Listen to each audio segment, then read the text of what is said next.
Good morning everybody, may God bless you.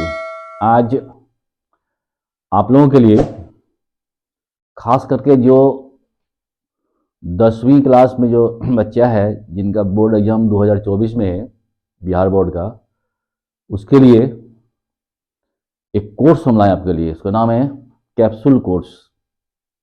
Capsule course का मतलब है बहुत कम समय में पूरे कोर्स को समेकित कर देना, यानी ठीक ढंग से पढ़ा देना। तो VBI क्वेश्चन सब आपके लिए हम लाए हैं। तो सबसे पहले हम आते हैं केमिस्ट्री में। केमिस्ट्री में जो मोस्ट इम्पोर्टेंट क्वेश्चन है आपका, 100% तो नहीं कहेंगे हम, लेकिन 99% उम्मीद है कि आपका एग्जाम में लड़ेगा ये। और साथ ही साथ जो किसी भी परीक्षाओं की तैयारी करते हैं, BSCC हो या कोई भी इसका कंपटीशन का, उनके लिए भी काफ़ी उपयोगी ये होगा। तो आप ध्यान से देखेंगे और समझने की कोशिश करेंगे। तो पहला क्वेश्चन आपके लिए हम लाए हैं, हीलियम कैसा तत्व है। हीलियम कैसा तत्व है, जिसमें 4 ऑप्शन आपका है। ऑप्शन ए अक्रिय, ऑप्शन बी क्रियाशील, सी में सक्रिय और डी में उदासीन। ये MCQ क्वेश्चन है, यानी वैकल्पिक। चारों में से आपको कोई एक को चुनना है। तो आप पहले बताएं कि हीलियम कैसा तत्व है, अक्रिय है, क्रियाशील है या सक्रिय है या उदासीन है। तो हीलियम जो है आपका है अक्रिय गैस है। इसका सही आंसर है अक्रिय। ये किसी से रिएक्शन नहीं करता है, ठीक है। क्यों? तो ये अपनी अस्थाई संरचना प्राप्त किए हुए हैं। इस प्रकार से आपको 6 अक्रिय गैस है, हीलियम, नियन, आर्गन, क्रिप्टन, जेनन और रेडन। ये आपको ख्याल रखना है। कौन कौन अक्रिय गैस है आपका है? हीलियम पहला होइएगा, ये नियोन, आर्गन, क्रिप्टन, जेनन और आपका रेडॉन। ये 6 अक्रिय गैस है। इसका स्थान क्या है आवर्त सारणी में? सबसे लास्ट, यानी 18वें वर्ग में, जिसको हम लोग शून्य वर्ग भी कहते हैं। तो शून्य वर्ग में इनका प्लेस है अक्रिय गैस का, है ना। एक नया अक्रिय गैस का खोज हुआ है, इसका नाम है ऑर्गेनेशन। ऑर्गेनेशन जिसका संकेत OG है, 118 उसकी परमाणु संख्या है।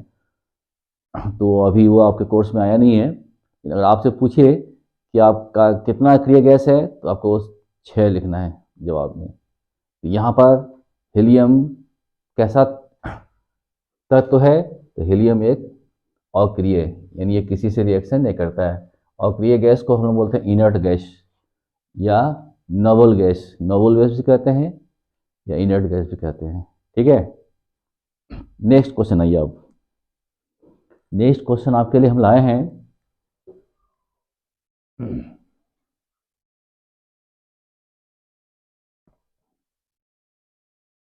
सभी क्वेश्चन एक एक पर एक है, VBI। अगला क्वेश्चन आपके लिए है, जल में हाइड्रोजन तथा ऑक्सीजन की परमाणु संख्या का अनुपात। जल में हाइड्रोजन एवं ऑक्सीजन, पहले हाइड्रोजन तो बाद में ऑक्सीजन की परमाणु संख्याओं का अनुपात क्या है? उसका ऑप्शन है 4 आपका। पहला ऑप्शन है 2:1, दूसरा आपका है 1:2, तीसरा है 3:1 और चौथा है आपका 2:2। इसमें आपको जवाब ढूंढना है। तो क्वेश्चन है आपका जल, जल में हाइड्रोजन और ऑक्सीजन के परमाणु का अनुपात। जल का केमिकल फॉर्मूला क्या होता है? ख्याल रखिए, H2O। एकदम आसान आंसर है एकदम। H2O तो H2 है और ऑक्सीजन एक, यहाँ एक होता है, लिखा नहीं आता है। यहाँ पर 1 होता है, लिखा नहीं आता है। हाइड्रोजन का 2 और ऑक्सीजन का 1, तो 2:1 का रेशियो होगा, यानी आंसर होगा आपका ये नंबर, ठीक है। जल में हाइड्रोजन एवं ऑक्सीजन, और वही फिर ऑक्सीजन हाइड्रोजन रहेगा, आगे जो रहेगा वो आगे लिखना है। तो ऑक्सीजन हाइड्रोजन रहेगा तो 1:2 होगा, तो ऑक्सीजन का 1, हाइड्रोजन का 2, तो ये ठीक लग जाएगा। इसलिए क्वेश्चन को ठीक से पढ़िएगा पहले आप। आगे जो रहेगा वही, तो आगे में कौन है इसमें हाइड्रोजन और बाद में है ऑक्सीजन। ठीक है। उसी प्रकार अगर आपको पूछ दे कि अमोनिया में, अमोनिया होता है NH3, NH3 में नाइट्रोजन और हाइड्रोजन के परमाणु का अनुपात क्या है? नाइट्रोजन का तो है 1 और हाइड्रोजन 3, तो इसका आंसर हो जाएगा 1,3। किसी का भी पूछ सकता है, इसमें ख्याल रखेंगे रूल को आप। हाँ, इसके लिए आपको उसका केमिकल फार्मूला याद रखना जरूरी है। ठीक है। आप पूछ दिया आपको कार्बन डाइऑक्साइड मान लिया, तो कार्बन डाइऑक्साइड क्या होता है CO2, तो इसका कितना हो जाएगा अनुपात? कार्बन का अगर आगे रहेगा तो कार्बन का 1, ऑक्सीजन का 2, 1:2 का रेशियो हो गया परमाणु का। आइए नेक्स्ट क्वेश्चन आते हैं आप लोग। नेक्स्ट क्वेश्चन आपका है आवर्त सारणी में कितने आवर्त हैं? आवर्त सारणी में कितने आवर्त हैं? आपका ऑप्शन है 7, 9, 8 और 12। तो आपसे पूछ रहा है आवर्त की संख्या। आवर्त सारणी में कितने आवर्त होते हैं? आवर्त सारणी आप पढ़े होंगे 10वीं क्लास में है। आवर्त होता है 7, यानी आवर्त सारणी जैसे ऐसे बनता है आपका इस तरह से, ये वर्ग होता है आपका, ये होता है 18 ठो ऐसे खड़ा वाला, जिसको बोलते हैं वर्टिकल। आवर्त ऐसे ऐसे होता है। हम आपको आवर्त सारणी के बारे में पूरा पढ़ाएंगे अलग वीडियो में, पहले शॉर्ट को सुन लीजिए पहले। तो आवर्त होते हैं इसमें 7। आवर्त मतलब ये पड़ा वाला हॉरिजॉन्टल, अब वर्टिकल होता है ये। और वर्ग अगर पूछेगा आपको तो वर्ग होता है 18। आवर्त 7, वर्ग 18। तो यहाँ आंसर क्या होगा आपका? आपसे पूछ रहे हैं आवर्त, आवर्त की संख्या 7। तो आवर्त सारणी में कितने आवर्त होंगे आपका? 7। अगर वर्ग पूछेगा तो 18। ठीक है। फिर आपको यह भी जानना है किस वर्ग में कौन कौन तत्व हैं, या किस तत्व का स्थान किस वर्ग में है। ठीक है, आएगा उसके बाद क्वेश्चन, फिर आपको बताएंगे हम। यहाँ क्या हो गया आपका? आवर्त सारणी में कितने आवर्त हैं? 7 और वर्ग 18। ठीक है। चलिए अब नेक्स्ट क्वेश्चन की ओर बढ़ते हैं हम लोग। नेक्स्ट क्वेश्चन आपके लिए सिलिकॉन। सिलिकॉन क्या है? सिलिकॉन जो एलिमेंट है वो क्या है? धातु है कि अधातु है कि उपधातु है कि कोई नहीं? 4 ऑप्शन इसमें आपको दिया हुआ है। पहला ऑप्शन आपको धातु, दूसरा ऑप्शन है अधातु, और तीसरा ऑप्शन है आपका उपधातु, और चौथा ऑप्शन है इनमें कोई नहीं। से इनमें से कोई नहीं। ठीक है। तो सिलिकॉन इसमें से क्या है? सिलिकॉन ऐसा ही होता है। पता लगाना है कि धातु है कि अधातु है कि उपधातु है। सिलिकॉन एक उपधातु है, सबसे पहले ऐसे जान लीजिए आप। सिलिकॉन क्या है? उपधातु है। तो हमारे आवर्त सारणी में अब तक कुल 118 एलिमेंट हैं। कितने हैं? 118 एलिमेंट टोटल आपको हो गया। एलिमेंट का मतलब हुआ तत्व। 118 में आपको मेटल, तो मेटल हो गया आपका 93। ठीक है। धातु हो गया आपका 93, और नन मेटल आपका है 18।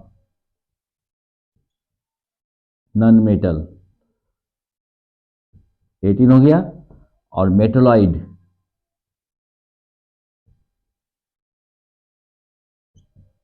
7। ये उपधातु हुआ। मेटोलाइट मतलब उपधातु।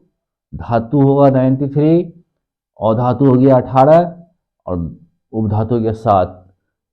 3 और 11 से 18 के हाथ में 1, 1, 2 और 9 से 18। कुल एलिमेंट जो है आपको हो गया 118। 118 में 93 हो गया धातु, और अधातु हो गया 18, और उपधातु हो गया 7। तो उपधातु में सिलिकॉन है, और भी उपधातु आपको है वो आपको जानना है, क्योंकि क्वेश्चन में यहाँ सिलिकॉन है इसलिए सिलिकॉन लिख दिए। तो बाकी जो और 6 गो है उसकी भी जानकारी आपको हम दे रहे हैं कि कौन कौन उपधातु है। ठीक है, आइए। तो उपधातुओं की संख्या हो गया 7।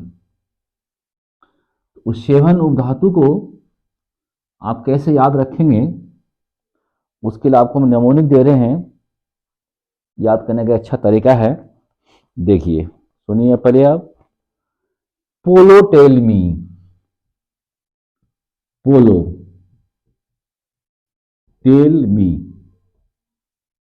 पोलो किसी बच्चे का नाम है, किसी बालक का नाम है। टेल मी जर्मनी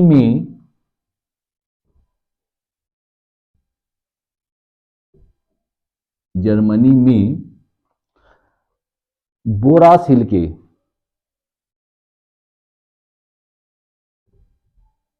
बोरा सिल्के आसानी से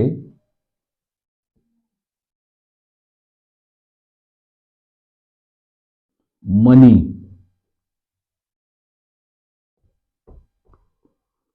कमाया जा सकता है।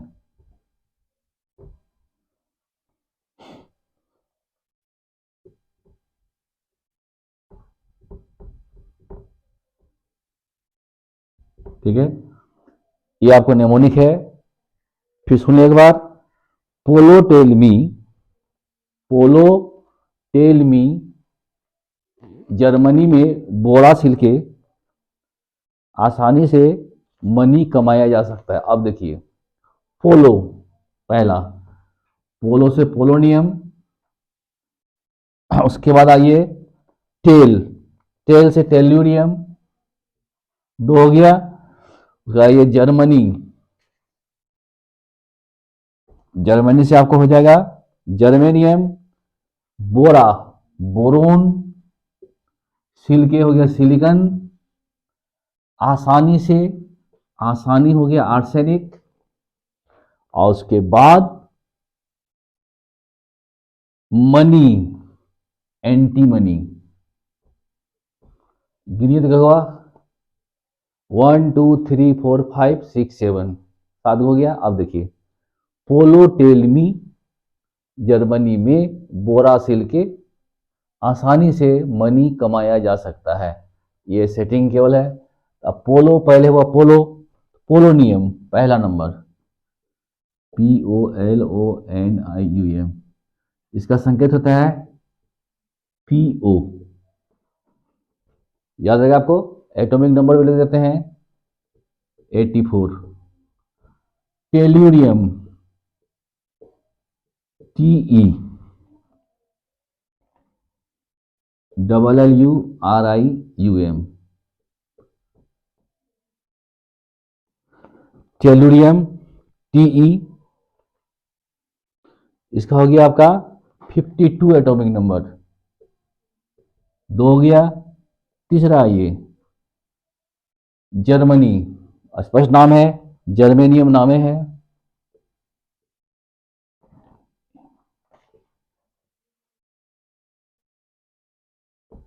GE, इसका एटॉमिक नंबर है 32। चौथा ये बोरा, बोरोन, B, BORON, बोरोन, इसका संकेत है B, एटॉमिक नंबर 5। उसके बाद है सिलिकॉन, जो अभी क्वेश्चन था आपका, SI से सिलिकॉन,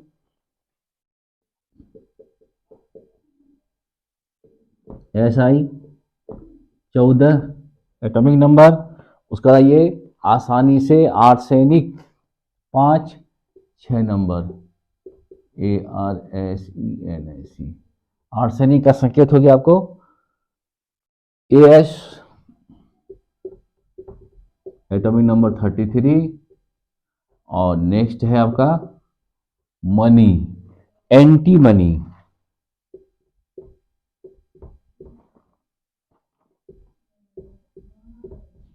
SB, SB हो गया आपका 51। इस प्रकार से 7 मेटोलाइट यानी there are 7 metalloids in periodic table. 7 उपधातु हैं। उपधातु का स्थान कहाँ है? आवर्त सारणी में बाएं साइड में धातु होता है और सबसे दाएं साइड में अधातु होता है, और ठीक उसके बीच में यहाँ पर ऐसे करके लाइन है आपका, देखिएगा यहाँ पर दोनों साइड से मेटोलाइट यानी उपधातु जो है धातु को और अधातु को अलग करता है। लास्ट में इनर्ट गैस है। आवर्त सारणी भी बहुत इंपॉर्टेंट चैप्टर है, पढ़ाया जाएगा। फिलहाल यह क्वेश्चन हो गया आपका कि आपको उपधातुओं की संख्या 7 है, उसका नेमोनिक आपको दे दिए हम, इसको याद रखेंगे और इससे सारा नाम आपको याद हो जाएगा। चलिए अब आइए नेक्स्ट क्वेश्चन आपके लिए है, लोहे की परमाणु संख्या कितनी है? लोहा Fe, तो आपको याद रखना है एटॉमिक नंबर। तो इसका ऑप्शन है आपको है 23 पहला, दूसरा ऑप्शन है आपका है 26, तीसरा ऑप्शन है 25 और चौथा ऑप्शन आपका है 24। तो Fe जो है लोहा, इसकी परमाणु संख्या यानी आयरन का एटॉमिक नंबर कितना है? तो आपको याद रखना है इसका एटॉमिक नंबर 26 होता है। तो एटॉमिक नंबर आपको किसी का भी पूछ सकता है, कम से कम आप 1 to 30 1 से 30 तक की परमाणु संख्या आप याद रखेंगे, ठीक है। हाइड्रोजन 1, हीलियम 2 ऐसे करके, लिथियम 3, बेरिलियम 4, बोरॉन 5, कार्बन 6, 1 से 30 तक याद कीजिएगा। जिंक का 30 होता है, तो उससे आपको कोई पूछेगा जैसे आप जवाब दे सकते हैं, ठीक है। आइए अब नेक्स्ट क्वेश्चन की ओर आइए। नेक्स्ट क्वेश्चन है, आधुनिक आवर्त सारणी में वर्गों की संख्या कितनी है? आधुनिक आवर्त सारणी किसका बनाया हुआ है? मोस्ले का, ठीक है। आधुनिक यानी मॉडर्न पीरियोडिक टेबल जो है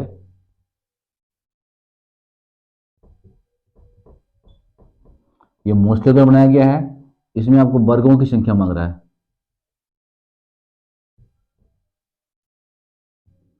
एक क्वेश्चन इससे पहले ठीक आया था, इस आवर्त की संख्या, तो आवर्त था 7, वर्ग कितना है? 18 वर्ग है इसमें, तो आपको आंसर देना 18 वर्ग। अब जो ऑप्शन है, यह ऑप्शन दिया हुआ है 9, 18, 11 और 10, तो आपको 18 में टिक लगाना है। तो 18 हो गया आपको वर्ग और 7 हो गया आपका आवर्त, ठीक है। अब नेक्स्ट क्वेश्चन आपका है, ओजोन के एक अणु में ऑक्सीजन के परमाणु की संख्या होती है। ओजोन, ओजोन ख्याल रखिए। अब एक अणु में परमाणु की संख्या होती है, ऑप्शन है, पहला ऑप्शन है आपका 1, दूसरा ऑप्शन है 2 और तीसरा ऑप्शन है 3 और लास्ट ऑप्शन है आपका है 4। अब बताइए इसमें से कि ओजोन में परमाणु की संख्या कितनी है। तो पहले आप ओजोन का जो है केमिकल फॉर्मूला को जानना है। ओजोन का होता है O3। O3 है, स्पष्ट है कि यह 3 परमाणु ऑक्सीजन का है। जब ऑक्सीजन का 3 परमाणु एक साथ मिलता है तो ओजोन का फॉर्मेशन होता है, इसलिए आपको सही आंसर है आपका सी नंबर, ठीक है। और ऑक्सीजन गैस में O2 होता है, तो उसमें परमाणु हो गया 2, और सिंगल O रहेगा तो ये हो गया आपको इसका संकेत, ऑक्सीजन का संकेत तत्व हो गया, वो अकेले 2 रहेगा तो हो जाएगा आपका यौगिक, है ना। और ये भी यौगिक है, तो ऑक्सीजन का 3 रूप हो गया, एक अकेले O हो गया, O2 हो गया, O3, ये दोनों क्या हो जाएगा आपका अणु। तो एक अणु में यहाँ 3 परमाणु ऑक्सीजन का, यहाँ एक अणु में 2 परमाणु, और ये आपका हो गया केवल परमाणु अकेले। तो ओजोन में परमाणु की संख्या कितना हो गया आपका 3, ठीक है। तो आज हम यहीं समाप्त करते हैं। फिर आप इस तरह से आप हमसे जुड़े रहें। आपका टोटल जो है VVI क्वेश्चन हम सभी पेपर का जो है कैप्सूल कोर्स में लाएंगे, और देखिए इससे हमको कितना फायदा होता है। तब तक के लिए जय हिंद।